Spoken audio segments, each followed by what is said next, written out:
It's an eternal puzzle why Les Troyens has been resisted by the French for so long, because it is Berlioz's dramatic masterpiece. It is long, but then it's not long. It's 5 hours if you put the two parts together. But so is Wagner, and people swallow Wagner without any difficulty, apparently. It's not difficult to listen to because it's beautifully constructed, and in sizable chunks that are not too big to digest one after another. It's enormously varied in terms of timbre, in terms of mood, in terms of dramatic momentum. And it is a wonderful example of Berlioz as in his classical mode, because he for all his adventurousness, he was au fond essentially a classical composer with a romantic imagination. It's a huge challenge for musicians to perform Les Troyens because it's very detailed in its orchestration. It's very complicated for the chorus. Its protagonists have amazingly challenging parts to encompass. I'm thinking of Cassandre in the first part of it. It's a wonderful role, and when we did it at the Châtelet in 2003, Anna Caterina Antonacci, she was absolutely the incarnation of Cassandre and was so powerful.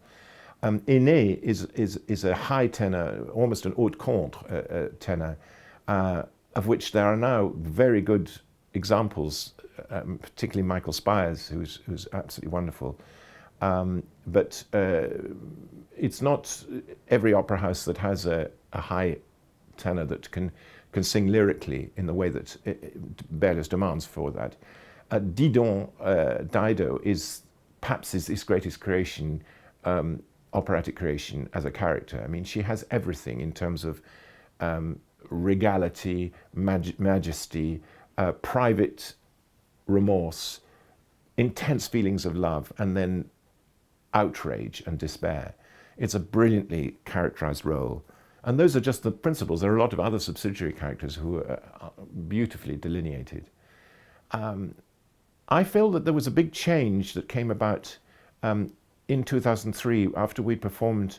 There was a change of attitude towards Berlioz and towards Les Troyens. We gave it in its entirety. There were no cuts at all.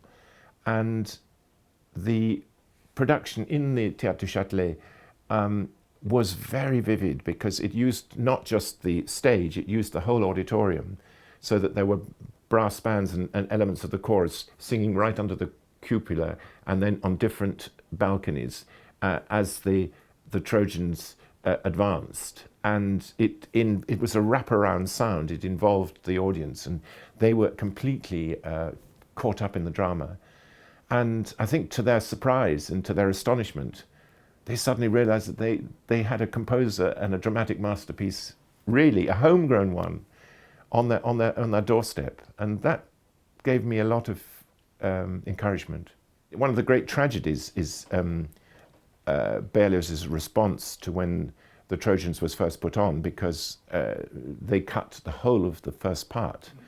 La prise de Troie, the fall of Troy, was just cut. And he couldn't bear to go and see it at the theatre. He just sent his son Louis he stayed in his bed, and he sent Louis to report back to him, and it caused him enormous grief because he poured his lifeblood into that opera.